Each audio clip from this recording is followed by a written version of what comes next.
Oh, hey, good morning, good afternoon, everybody, depending on which part of this beautiful country that you're in. And I say beautiful country for now because the Westerners are popping off. I'm a Westerner. I'm your host, Sheila Gunn Reid. This is our daily news and opinion show called Rebel Roundup. And I am joined today by my Eastern Canadian host. I don't know, Eastern, Central Canadian, not Western, co-host, Tamara Ugolini. On terrible, as I like to call the general region that is reigned over by Premier Doug Ford, the progressive conservatives. We need some actual conservatives in this province. But yeah, hey Sheila, thanks for having me on today for our Rebel Roundup. And right off the top of things, we're going to get into that Alberta separatism stuff because it's really gaining traction now. Well, it's always had traction. I would say the majority of Westerners are like quiet separatists. They're like, if polite company asks us, yeah, go Team Canada, hockey, maple syrup, blah, blah, blah, blah, blah. But like in the back, they're like, we're getting screwed. Something else has to change. And I think this time it might actually be different. There's a lot of momentum, and we have a premier who is not a separatist. Let's reiterate that. But she's also not for silencing the views of Albertans who are sick and tired of this and who are not going to take it anymore. And there's a bunch of different camps there. There are people who are like, we're always going to be Canadian no matter how bad they screw us. Okay. Then there are people who are like, we never should have been in this mess from the very beginning, and they're like lifelong separatists. There are people who are, I think, in the Danielle Smith camp, who are saying we have to work to fix this within Canada. And then there are actually a fourth camp who are saying, okay, we'll try it one more time with Danielle Smith, and then we're gone. So it's, I don't know, it's crazy times. It's funny to see the people saying, no, you can't go. And by the way, it sounds like Doug Ford got a little bit of a talking to, because like 2 days ago, he was like, I don't know what's wrong with Danielle Smith, so irresponsible, blah, blah, blah. And then yesterday he's like, I'm good friends with Danielle. And,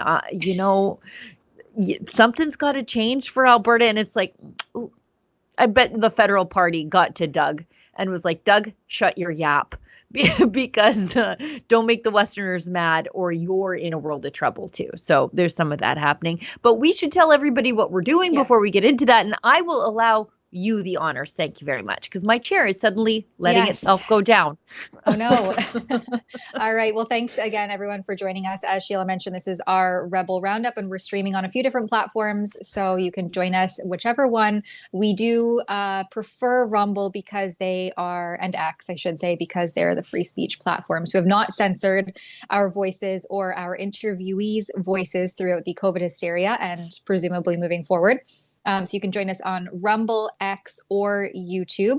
Now, we have been remonetized on YouTube, so you can pitch into the show, take part in this live stream if you would like to give us a small monetary donation, either on Rumble or on YouTube. On Rumble, it's called a Rumble Rant, and YouTube is called a Super Chat. And I believe you can also give us a super thanks if you tune in after we have ended our live stream. So we always really appreciate that. And it's a great way for you to have your opinion, your voice, your tip, your trick heard on air, because we will read it live. And we'll try to keep up with the super chats or the Rumble rants as they come in so that they stay relevant to the topics that are at hand. And I guess without further ado, we can just get right into it. We're covering Alberta separatism, CBC's skewing of the Carney Oval Office meeting, and then we'll talk a little bit about Jasper fire mismanagement. So off the hop, we will get to a video here from Bloc leader Blanchette, who basically says that Quebec can urge separatism because they have a culture of their own. Okay. And well, anyway, let's let him talk, and then we'll come back and comment. For the people in Alberta who want to separate, do you have any tips for them on how to actually get the job done? Our success so far does not place me in a position to give them tips about what to do, but I could give them tips about what not to do. Not now. The first idea is to define oneself as a nation. Therefore, it requires a culture of their own. And I am not certain that oil and gas qualify to define a culture. But it's theirs to decide if they want to vindicate the right to self-determination. I would never interfere in that. It belongs to them. I would like us to be the first to do so, however. Oh, yeah, I'm sure he would. You know, this guy. So he can't even agree with the fact that we should have our own self-determination like he does, without taking a sideways swipe at us.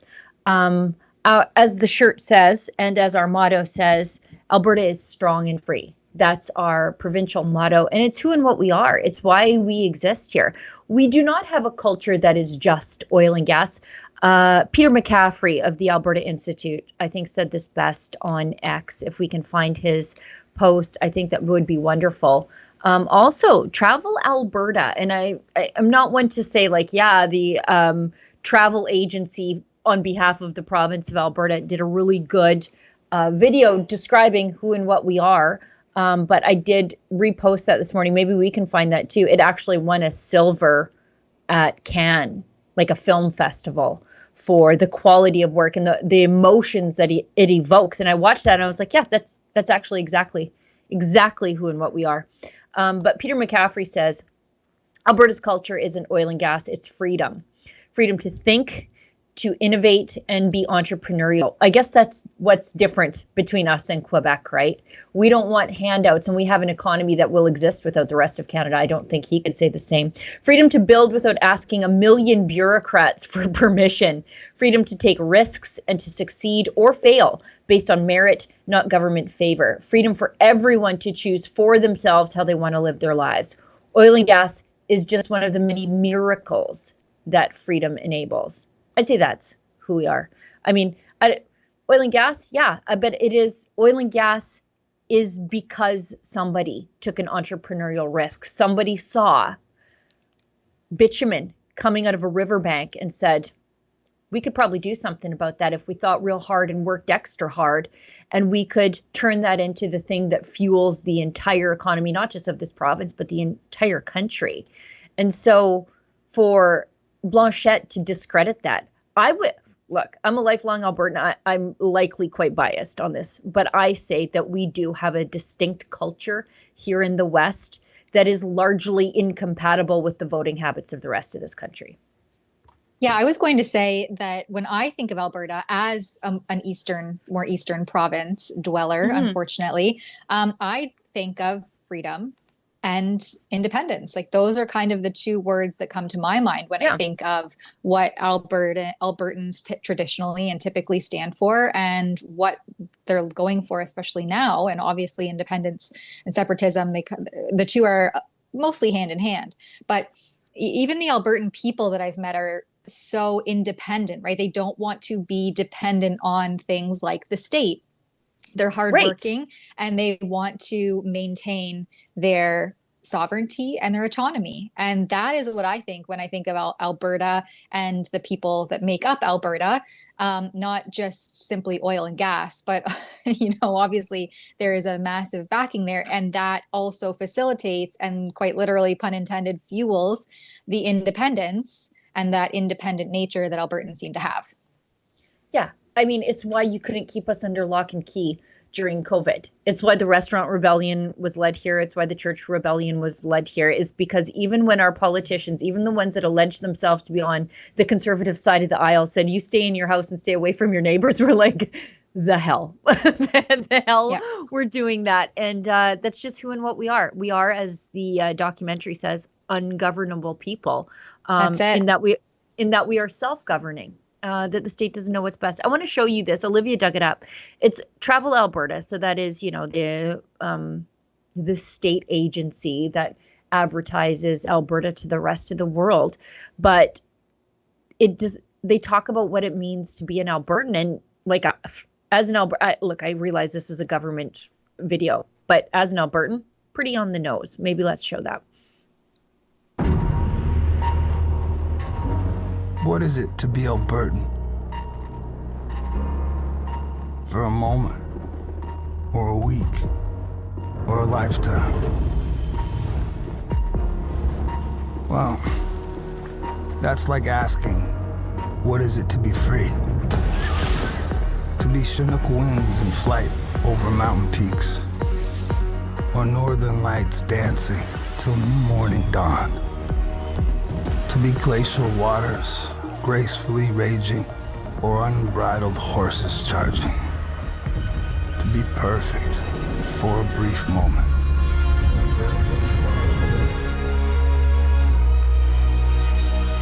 Or to last longer than all of time. Sure, great places will always capture you. But Alberta, she'll set you free.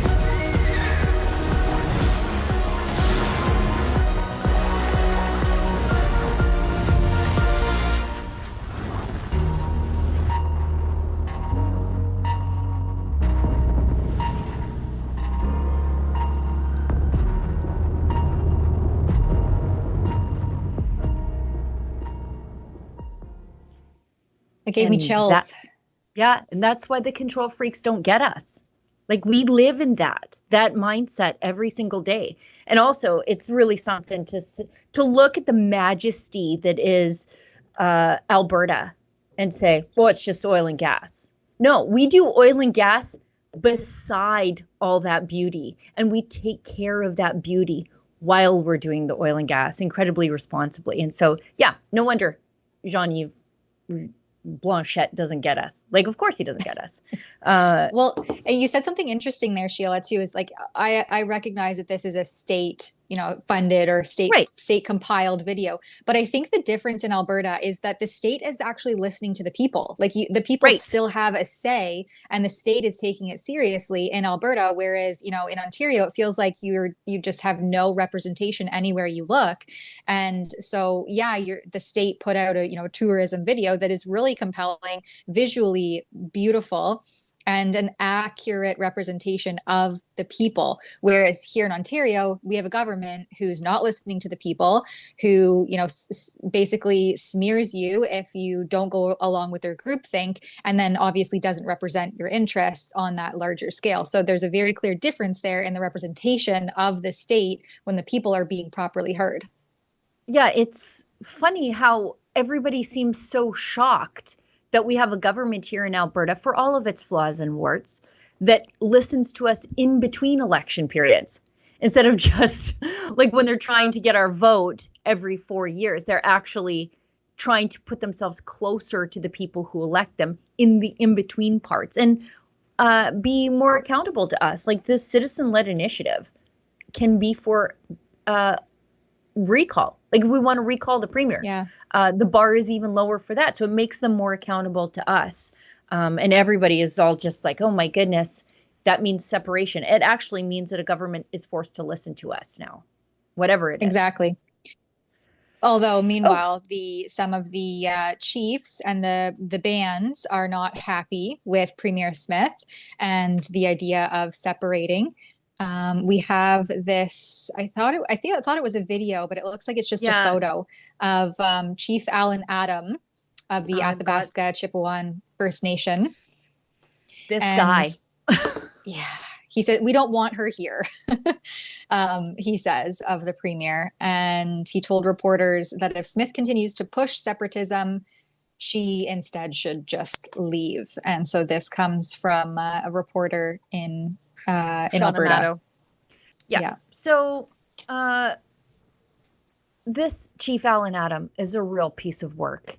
So most recently, he was in the news for alleging police brutality against him while he was intoxicated in front of a casino in Fort McMurray. However, when the 11-minute body cam footage came out, he was trying to fight cops in front of the casino. And yeah, he said the insinuation was it was racist cops. But no, he was the one trying to fist fight I guess, an entire shift of RCMP officers in Fort McMurray at the time. So that was a couple years ago. The cops that was, I think, in 2020, the cops were just cleared after a 4-year-long investigation in 2024. But Alan Adam is no friend to Alberta, and I won't take any advice about who or what amounts to a loyal Canadian citizen from Chief Alan Adam. And I'll tell you why. Because when he is not trotting up Hollywood anti-oil hypocrites to Fort McMurray, like Jane Fonda, who was run out of town on a rail by my friend Robbie Picard, who confronted her down, I think it was at the Moxies, but he got word that she was there, and she came to say how bad everything was in Fort McMurray. And Robbie, who is Indigenous himself, said, no, what are you doing here, Jane? Alan Adam is behind that. He's, one of those Greta Thunberg types, Leonardo DiCaprio type. And he took $50,000. Yeah, that's Alan Adam with Jane Fonda in Fort McMurray. He also brought up Leonardo DiCaprio and Neil Young previously. Neil Young once said about Fort McMurray that it looked like Hiroshima. And anyways, recently endorsed Mark Carney, by the way. So, and as Ezra wrote many moons ago in the Toronto Sun, I think it was, Alan Adam took $55,000 from the Tides Foundation to be a rent-a-chief, to give cover to these anti-oil activists saying, see, the Indigenous people are on our side. All the oil and gas companies, by the way, in Fort McMurray have partnerships with the Indigenous people. And what a great gift it is, the oil in Fort McMurray. It keeps our Indigenous people in their community and out of generational poverty. But he took $55,000 from an American charitable clearinghouse that exists to oppose Canadian oil and gas. So the jobs of his people, by the way. He took $55,000 from them while siding with the people who would unemploy the young people in his community. He's a real piece of work. He's fine with American money, but don't you ever consider that maybe Albertans want some of that too, in the form of, maybe being the 51st state. Like, he's got no problem with Americans when they're paying him, but you're a traitor if you muse about independence for yourself. What a jerk. And, leave it to the Canadian media, the Edmonton Legislature Press Gallery, to not tell you any of that, not tell you anything about what an absolute hypocrite Chief Alan Adam is, or any of his history with the American anti-oil movement. Of course, he opposes Danielle Smith.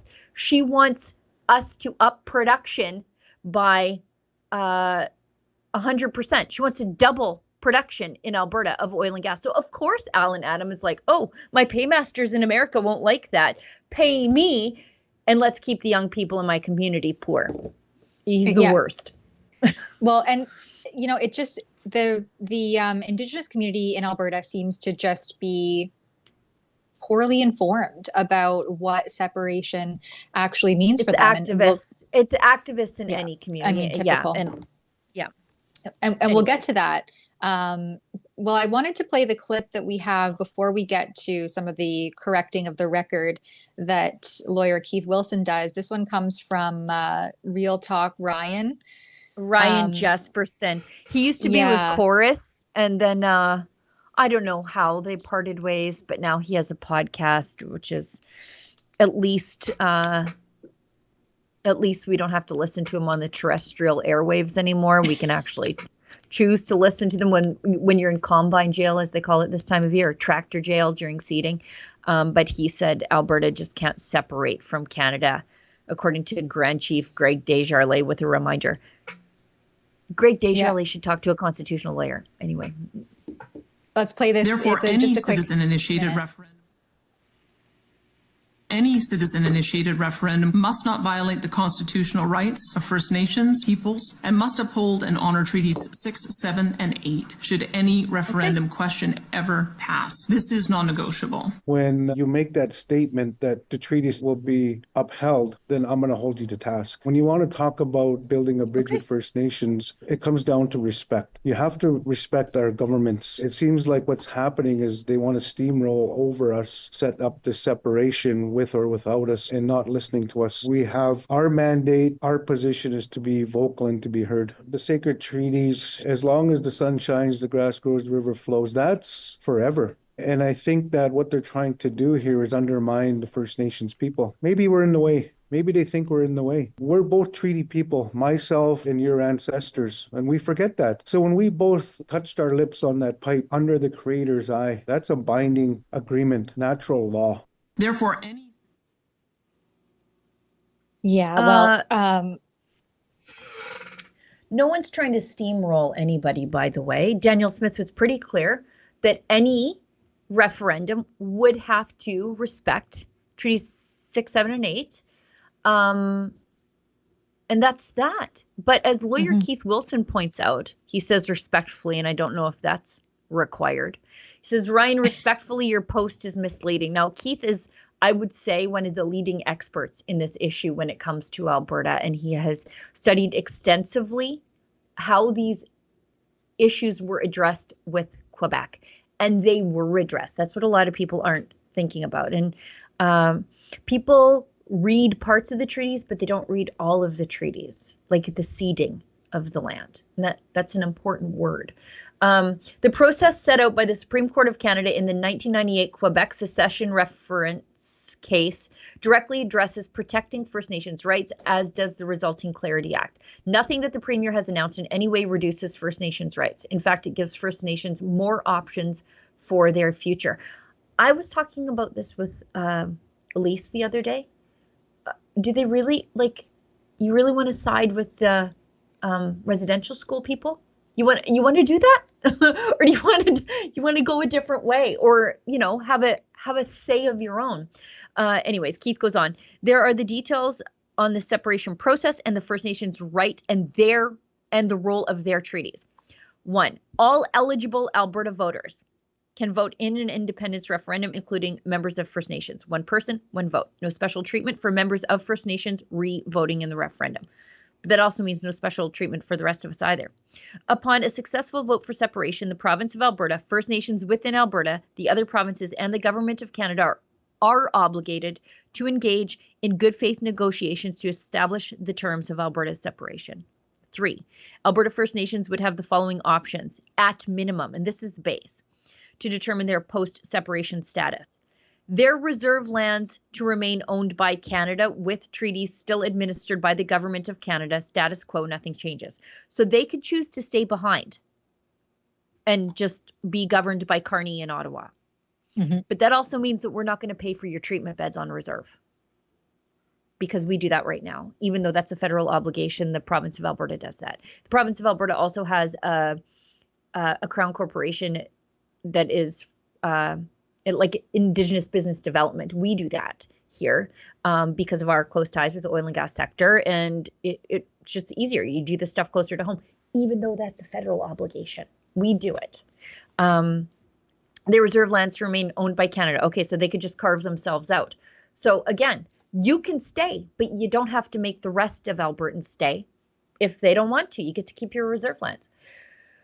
Request that the new government of Alberta assume the responsibilities of the government of Canada under existing treaties. The only material change is which government administers the treaties. So status quo, just they're being administered by the province of Alberta.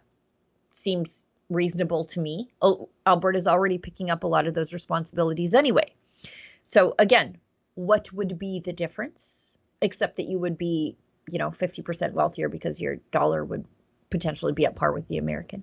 Or negotiate a new framework agreement with Alberta to replace and modernize existing treaties. So a chance to have new treaties, better treaties. What is the downside here to this opposition to the province and their own people having a say? And as Keith says, importantly, the First Nations themselves would decide which option to pursue as part of the cessation negotiations, but they do not have a veto on whether Alberta separates. 5, as confirmed in the map below, the government of Alberta owns almost all of the land and the oil and gas within Alberta resulting from the 1930 Natural Resources Transfer Agreement. So the treaties are the ceding of the land, and the reserves are theirs. And we all get an equal say in this, and whatever happens at the end of it, the people who actually get an extra say are the bands who get to decide, we'll stay, we'll go, we'll negotiate new treaties. If indeed this happens at all. But I mean, you don't get a veto on the rest of us. This is the only way it's fair. Yeah, and it seems pretty fair to me. And it seems like there's a lot of reasonable options available to the Indigenous communities. And if it's going to be, well, complain, and we're not being treated fairly, and there's all this in, truth and reconciliation, and it's not actually happening, and it's all empty words and land acknowledgements. Well, here is a real opportunity to potentially get something different, to do something different. And why that negotiation or that conversation isn't at least being entertained and instead is just shot down at every which way really speaks volumes as to whose interests perhaps some of these band chiefs actually represent. We have, before we move on, a brand new pope. About an hour and a half ago, white smoke from the Vatican. And so we've got Cardinal Robert Prevost, or Prevost, depending on how you pronounce it. He is both American and Peruvian. So we have an American pope, a second Western Hemisphere pope. And if you go by the AP, one strike against him, however, is that he's American. And there's been a long taboo against a U.S. pope, given the geopolitical power already wielded by the United States in the secular sphere. Enough. He's a Chicago native, but he's also a Peruvian citizen. He's lived in Peru. He was a missionary and an archbishop. He's Augustinian. That's his religious order. So that makes me hopeful. Anyway, we also actually, yeah, I don't know. Well, I was just going to say, we also have a super chat before we move on from the separatist talk. Yeah, please. From Suna Soul Silver. Hope I pronounced that correctly. Gives $5. Thank you. It's rich coming from the Bloc Party to say Alberta don't have culture when they are too busy eating caviar and foie gras, I think, bought by Alberta. Yeah. Thank you. It's like a liver pate, I think, isn't it? Foie gras. Yeah. It's duck liver. Yeah. Ooh, yum. So they're eating caviar, and I would say also eating poutine, bought by Alberta money. Yeah, the equalization payments, when you actually break it down and look at who is getting what, I mean, it's very clear why Alberta is so disgruntled over it. Yeah. Yeah, that's the thing. It's hard to take advice. It's like your kids telling you how to live. And it's like, I'm paying the bills in here. Like, I'm the boss. And we don't want to be the boss except of ourselves. And it's real rich taking advice from the likes of a guy who threatened separation, or at least a province that's threatened separation twice only to get more stuff. I don't think they were ever truly, truly serious about leaving. Let's hit an ad break while I try my best, my Catholic best, to digest the new Pope. This stuff is informed by the Holy Spirit, so I'm going to keep my opinions to myself. For now. Let's face it, Canada's economy isn't heading in the right direction. Inflation's eating away your savings, and government debt is out of control. No politician is going to fix that overnight. With Guildhall Wealth, you can hold real physical gold and silver inside your RRSP. It's a time-tested way to protect your retirement and take back control of your wealth.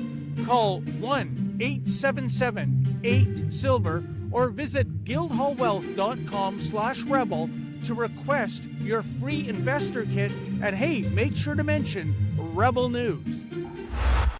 What if governments are trying to reinvent the wheel when the greatest teacher of all times has already laid out the perfect blueprint for a constitution for a kingdom of love, faith, and freedom? Introducing the Kingdom of Heaven Freedom Passport. This special edition Freedom Passport captures the foundational truths of love, ethics, and freedom for all.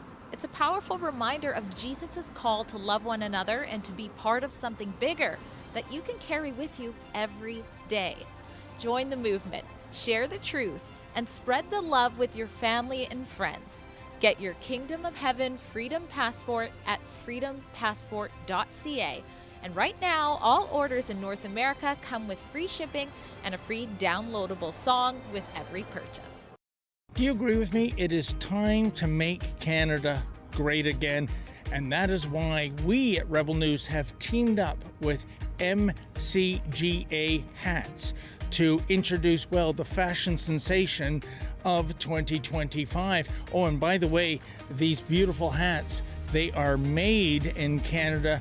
We don't rely on cheap imports coming over from China. So what are you waiting for, folks? Show your pride. This is the perfect thing for a patriot to wear, or maybe there's a patriot in your life that you would like to gift such a hat. Please go to mcgahats.ca. That's mcgahats.ca. Don't be shy about it. Wear this cap. Let everybody know you want to make Canada great again. Okay. Let's move on. I was going to say, speaking of making Canada great again, Yeah. Carney campaigned on, such a strong, he was going to fight Trump and our relationship with the spearhead. Americans was over, right? Like Yeah. we may as well be Europeans at this point. Our relationship with Trump is non-existent, and that's that. And then he's like, "Thank you, good sir, for your leadership. Thank you for having me in your very opulent home. Thank you, thank you." Like, it was just ridiculous. You boomers Yeah. were had. Oh yeah, 100%. And even there was, I don't know if we can dig it up. There was a photo, or I think maybe it was even just a little clip of him and Trump in the Oval Office, or maybe it was just outside the White House. And they were, kind of standing side by side, posing for some photo ops. And Carney's just like looking up at Trump, and it reminded me of a schoolboy looking up to their father for approval on it, because he's just like, Trump is just towering over Carney, and and they're kind of standing there, and and Carney's looking up at Trump as, what's my cue here, Dad?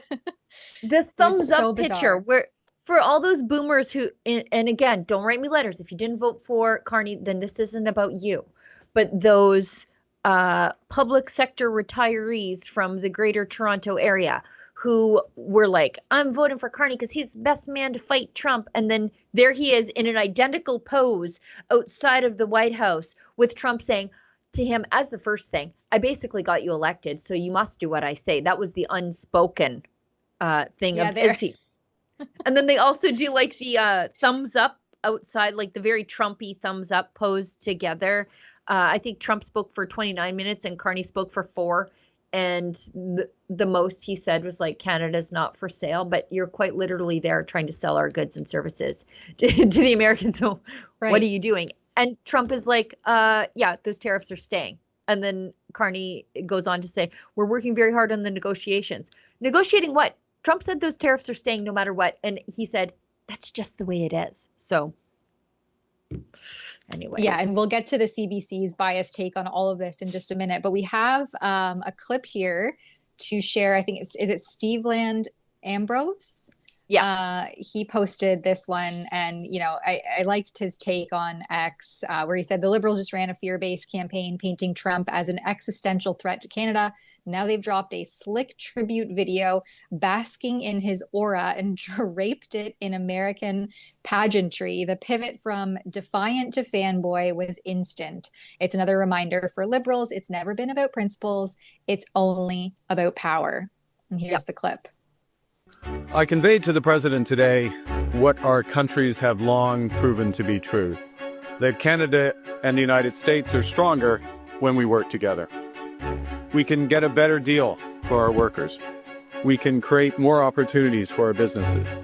We can build stronger economies across North America when we work together. The question is how we will cooperate in the future, how we can build an economic and security relationship built on mutual respect. We agreed to have further conversations in the coming weeks, and we are looking forward to meeting in person at the G7 summit in Kananaskis in Alberta.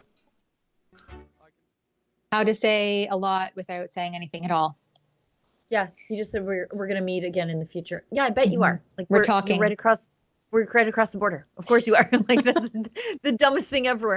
And you know we're working on building a relationship. I believe Trump just told you what the relationship is. The tariffs are staying. You got elected because of me, and that's the end of it. Like that was the entire meeting. And so of course the CBC says that this is a win for Carney. I guess when the bar is that low, okay, he didn't yell at you or get all like stern with you and release JD Vance, the attack goblin, on you like he did to Zelensky. And I say that in the kindest of ways. I really enjoy JD Vance. But I guess that's a win if that didn't happen. But CBC, man, you would think the that spin the tariffs were doctors. gone.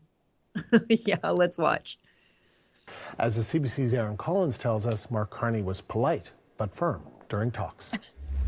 Yeah, I mean, really, what a tough job Mark Carney had yesterday, right? Like, this is someone who just won a federal election, arguing that, you know, he's the best person to stand up to Donald Trump. And of course, you know, a big part of that is a response to his continued reference to Canada becoming the 51st state. So then just, you know, a week or so later, he's sitting next to the president. So he has to walk this super fine line. He has to be firm with the president, specifically on any comments about Canadian sovereignty. So weak. But he also has to be, you know, polite and cordial. So not an easy balancing act, to say the least. So at the end of the day, this relationship, it's got to remain civil if Canada is going to be able to come out of this trade dispute with the U.S., you know, whole, intact. And I think there's this one exchange during yesterday's meeting in the Oval Office that really perfectly illustrates this kind of fine line the Prime Minister is walking. So after Carney said Canada's not for sale, the President, he continues insisting that, you know, Canada could be had. But just watch what the Prime Minister does here. Now they're stepping it up, and that's a very important thing. But never say never. Never say never. What?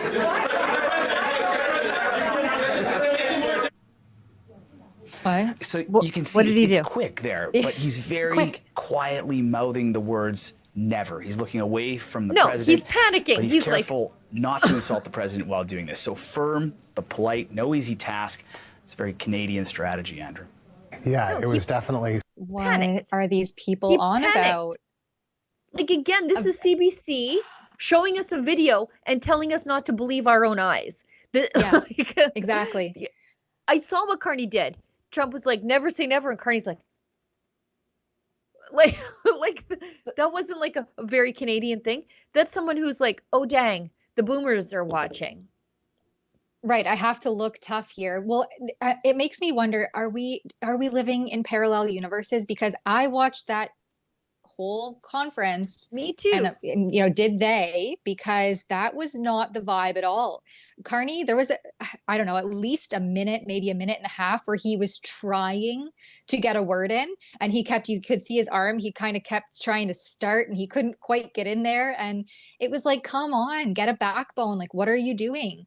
If you're taking such a firm stance, if you've declared that our relationship with the United States as we know it is now done, and he said that repeatedly, like this wasn't just a one-off, then you would think when you're sitting beside the president and you have your opportunity to take a firm stance and, you know, elbows up. Well, Mark Carney's elbows were like way down here and he's cowered in trying to get a word in edgewise. And it was really sad to watch. And then for the mainstream media, the spin doctors to come in and just completely flip that on its head as though Carney was showing some sort of Like, look at it. He's so uncomfortable. His body language, you can swaying. tell, and he's trying to get in there. I think it was more towards like the middle, right when they start talking about, oh, Canada, it will never, there are some he says there's some real estate that will never be for sale. But for like 3 minutes before that, he's trying to get into the conversation and he just couldn't because he's not strong. He isn't brave. He doesn't have this like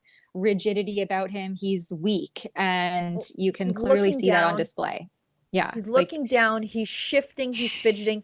He's sucking on his teeth at some points. Like he's like biting his lips, which means that he's thinking he should say something, but he just cannot. I'm sure his lips weren't chapped. And he sat there while Trump did the whole like, look at my fancy gilded eagle and these are the new photos that I put up. Like Trump was not taking him seriously. And then Trump tells him all the things that's wrong with Canada and why we should be the 51st state. And he didn't say a word. He basically said, like, you got fentanyl, you got a border problem, healthcare's a mess, your taxes are too high, and Chrystia Freeland is a horrible person. And he didn't say anything except, wow, Canada's not for sale. And Trump goes, never say never. Yeah, that's right. And he says that a couple of times. Like, go ahead. I like that he brought up how Trudeau said that tariffs would economically destroy Canada. And he was like, and I thought that was pretty interesting. So he's gleaning on his previous insights that were shared with him by former Prime Minister Trudeau. And, that for whatever it's worth, he's keeping that in mind. And that is an unfortunate thing that we had with a similarly weak and just completely incapable and a leader. And then, Trump reiterated, we don't want Canadian cars. We are building factories right now to make our own cars. We don't want Canadian aluminum. We don't want Canadian steel. And so, Carney, I think then realized at that point, well, I don't really have any leverage here anymore other than just saying some places are just never for sale and please buy our products again, I guess. Like he didn't even go there though. And to that, Trump goes, takes time.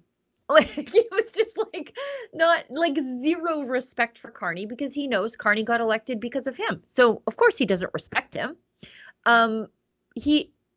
Carney kept saying like, well, there's just some real estate that isn't for sale. And Trump just looks at him and goes, takes time. Takes time. That's right. So kind of a sad place for us Canadians to be in though. When you see stuff like that, it is very disheartening. As a Canadian people. Well, and simultaneously, the UK gets a trade deal with the Americans. So Carney goes there and gets nothing except made fun of, really, saying, to his face, we're going to make you the 51st state, plus your country isn't great.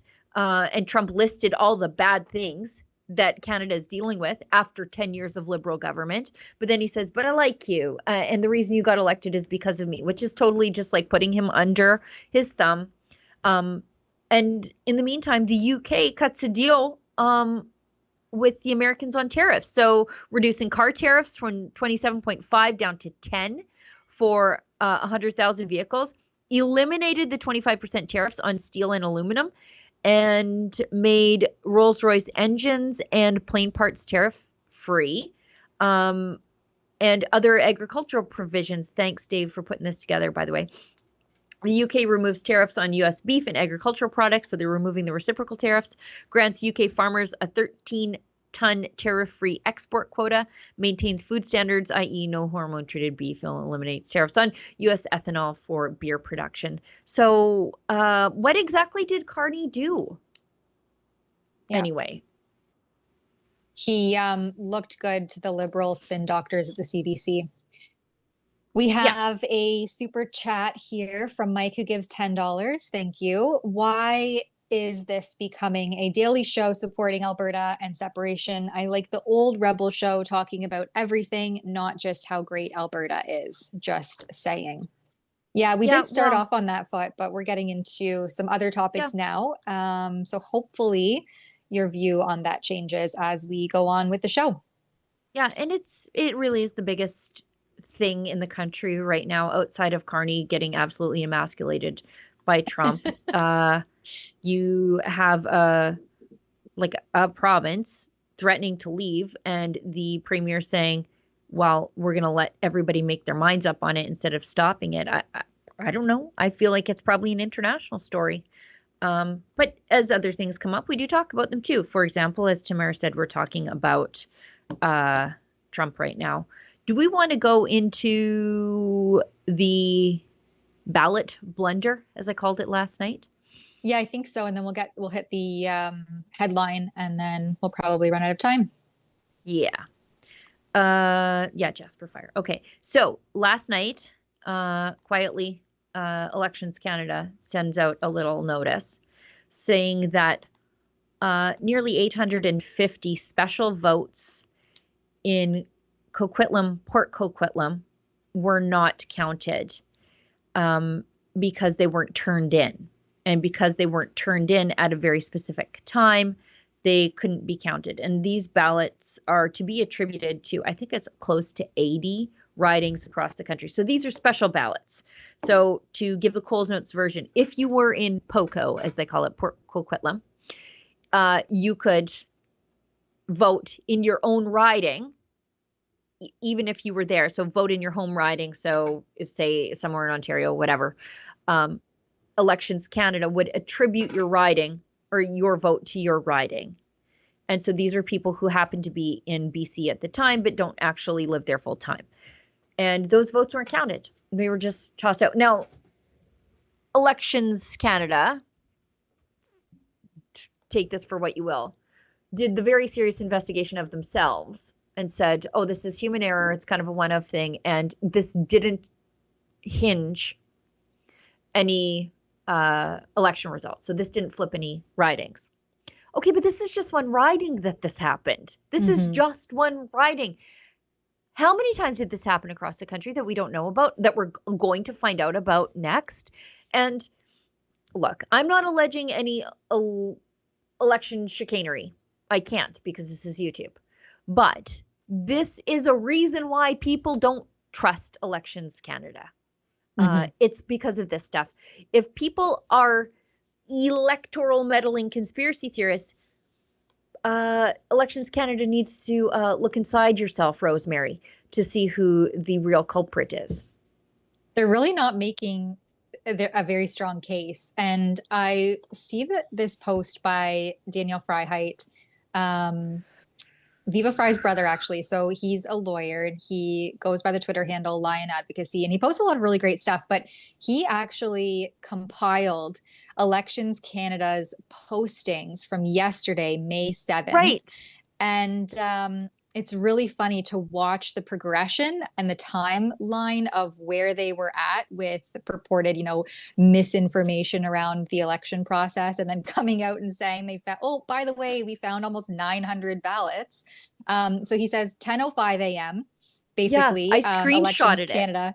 Yeah, basically, Elections Canada says there's a lot of inaccurate information circulating about elections. Then 4 p.m., they say the concerns over a higher than usual number of candidates. And then 4:41, so 41 minutes later, they say there will be a judicial recount. And then, not even 10 minutes or just over 10 minutes later, 822 ballots have been kept at the office of a returning officer. And then he shares all of the posts on X that they the one was for example, about non-citizens voting, ballot boxes not being secured. And so they're like, this is misinformation that ballot boxes aren't secured. By the end of the workday, they're like, yeah, there were ballot boxes not secured. Cost somebody, 800 people were disenfranchised. Oh, by the way, and they start off their post too with, I heard that. Some people say that. I saw someone write that, as though there's no credibility to these claims, right? It's just hearsay. And then, fast forward to, I don't know, 6-7 hours later.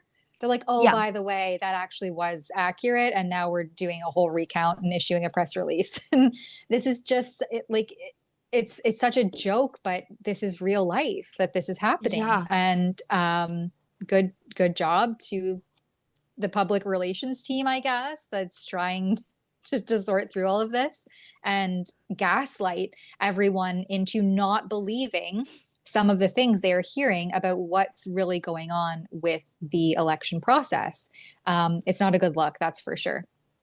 Yeah, and you don't have to attribute sinister motives to just good old-fashioned government ineptitude, right? Like, you don't even have to think that they're like in it for one person or another. You can just realize that this is a government-run process, and nothing that government has ever done, they have done well.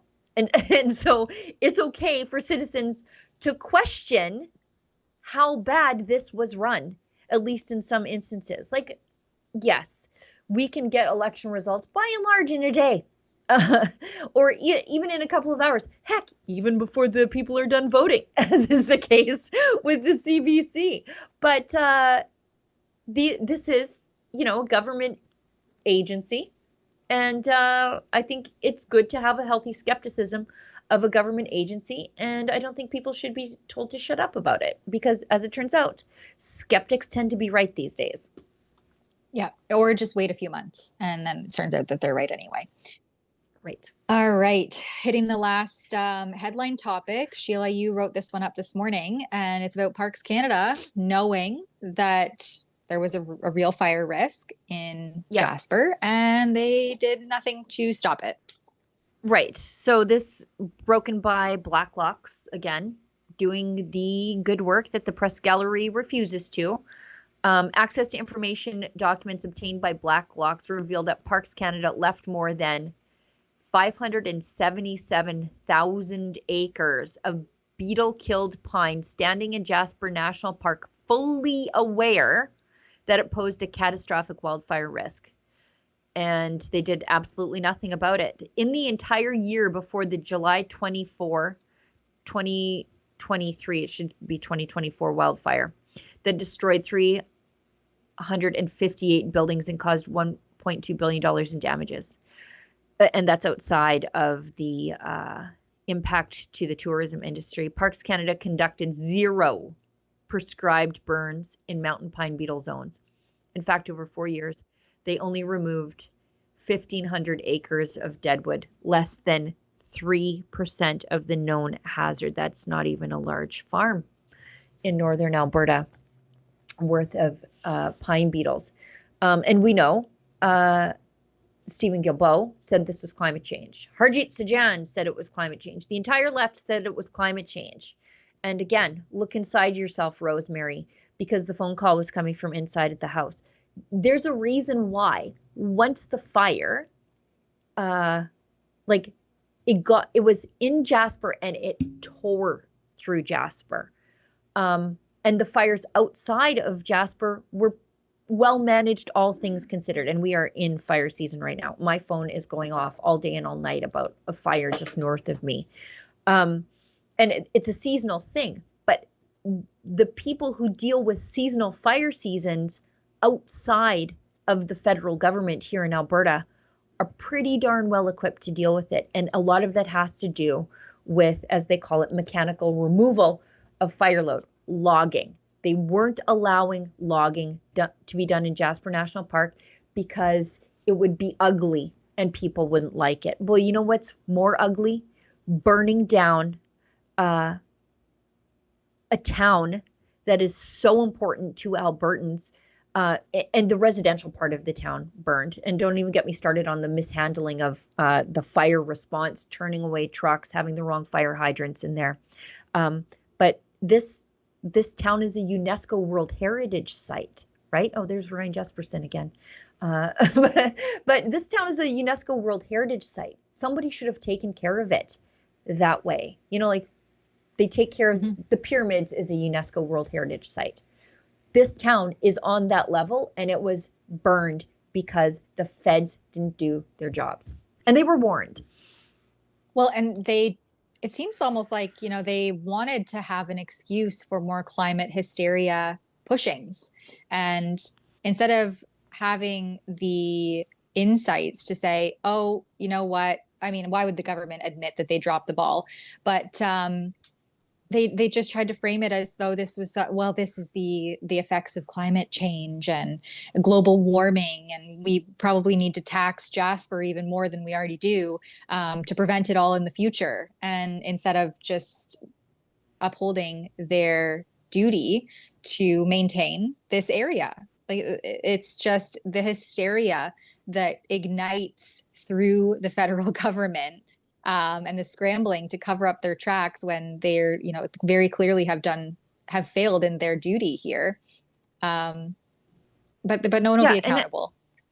No one will be accountable. These people are reelected. Stephen Guilbeault's still in government, even though he oversaw the burning down of a UNESCO World Heritage Site. Imagine being able to keep your job after that. Well, you've just imagined being a Carney Liberal. And forestry experts were warning. Multiple forestry experts. The local MP, who was a conservative, naturally, warned about this. Everybody in the town of Hinton, which is just to the east, that's outside of the national park, when I was there, and I had seen with my own eyes for years and years, there's a lot of standing deadfall here, and this is just a recipe for disaster. Our premier at the time, she's fighting back tears, talking about the destruction of Jasper. They turned away water trucks. They had the wrong fire hydrants so that nobody could hook to them except for Hinton, and basically that's it. So if you had outside municipalities like Edson, just a little bit further up the road, an hour or so, rushing in to help, they were no good. They had parks people saying, well, you can't go to the river and suck up water because this is a national park, to fight the fires. So the water trucks that couldn't hook to the fire hydrants couldn't go to the river to suck up water to be useful. And then the outside firefighters were told to stand down while the trailer park burned. It was just a mess. But Guilbeault's got his job. And if that's not cringe enough, we do have the final wrap up of the Daily Cringe at the end of the show here. I'm looking forward to this. But first, there is a super chat from Leb who gives $5. I really want to know if my vote was counted as I marked in pen. My lady as well. Yeah, I mean, how do we? Who knows? Whoever knows. I hope so too. Okay, what's our daily dose of cringe today? I think I saw it earlier. Oh, yes. This is a crazy story. So just a little bit of background context. I don't know if you've been following this story closely, Sheila. Religiously. But I have in too deep. I'm in too deep with this story. Yeah. So these two children have been missing in Nova Scotia. Lily and Jack Sullivan, I believe. Yeah, Sullivan is their last name. Really weird circumstances. They're 4 and 6, and it's up for debate whether or not they have some autism or other developmental delays. I mean, a 4-year-old who's wearing a pull-up. Anyway, so the story with these two children is that they went missing, and the parents didn't get out of bed to be up with them in the morning, and so they allegedly left through a screen door in the backyard and then have not been seen since. And this was, I believe, a week ago tomorrow that they've been missing. Yeah. And so the RCMP ground search, there's been a whole team dedicated to trying to locate them in this area, which is extremely rural. It's all forested, like deep bush. And unfortunately, they haven't been successful. And so the RCMP did an update yesterday on the search. Which... And just to put this into context, I'm out here in Western Canada. Tamara is in Ontario. The world is invested in this. If you go on YouTube, there are like body language experts and people just really, really, really trying to examine what happened here. I have my own theories. I'm going to keep them to myself until we know more. But like the world is watching. Just go on YouTube. Like you'll just see like FBI profilers, former FBI profilers discussing the parents' behavior and all of this. So this is the time for the RCMP to shine. Right. and to show their competency, right? As like an agency that's supposed to protect and uphold life and liberty. Yeah, there's some aerial footage now that just came out yesterday or the day before of their house and their backyard. And just, for the viewers that are interested, go and have a look at what these poor children were living in outside. And, maybe we can speculate. I'm not poverty shaming. No, I grew up without very much. But you can be both poor and not squalid. That's all I disheveled. have to say. Yeah. Okay. So anyway, all of that to be said, the RCMP has a great opportunity to show competency and instill confidence and, tell the public and reassure them, like, we're handling this and we're looking at all avenues. And before they even get started, they begin with this.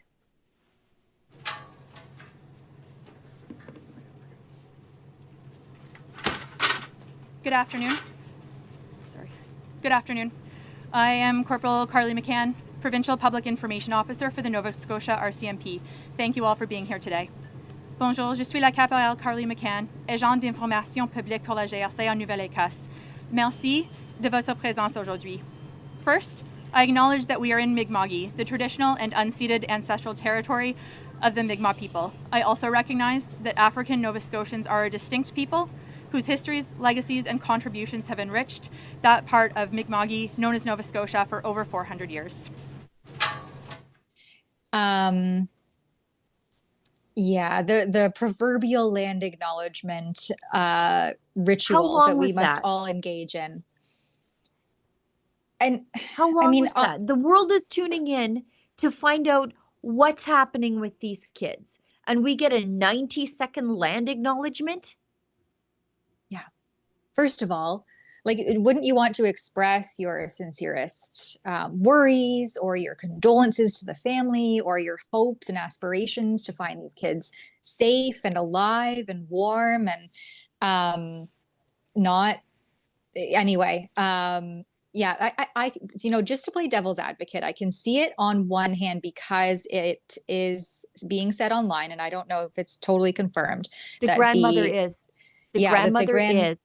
The children were Indigenous and from whether they resided in the community there, I'm not sure, but they were part of the Indigenous community there. But regardless, this is crazy to me to start off as the first thing. Finding them. I just don't know what that has to do with finding them. There are two kids that are missing. I have my theories. I'm sure, Tamara, you do too.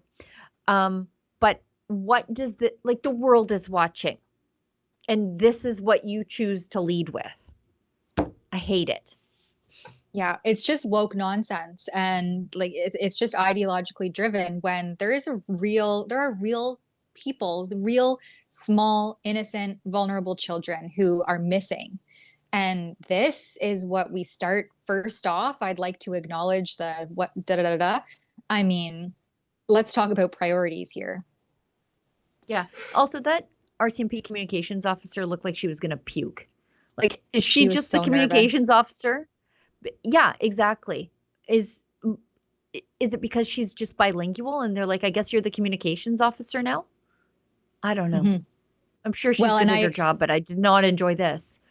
I kind of wonder if the RCMP know, like, if they're doing some side investigations and all the internet sleuths are out here and doing, dissecting things that were said in the media and looking at the drone footage and the aerial footage of the backyard. And I wonder if the RCMP has explored or is exploring any of those other avenues. Like, are these kids, did they actually wander off? And what really happened to their scent at the end of the driveway? And these things that have these lingering questions. I mean, the public's confidence in your competency, it leaves a lot to be desired when you start off your press release 5 days post these children being missing with a land acknowledgement.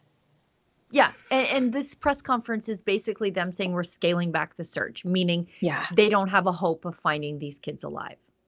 Yeah. And yeah, these are the photos. Oh, yeah, there's the aerial photos of their property. And some people were online saying, oh, well, it was a completely fenced backyard, so they couldn't get out. But if you actually zoom in a little bit, I mean, that fence is pretty mismatched together. And so there's clearly a lot of gaps in the fencing and just general Kids love climbing.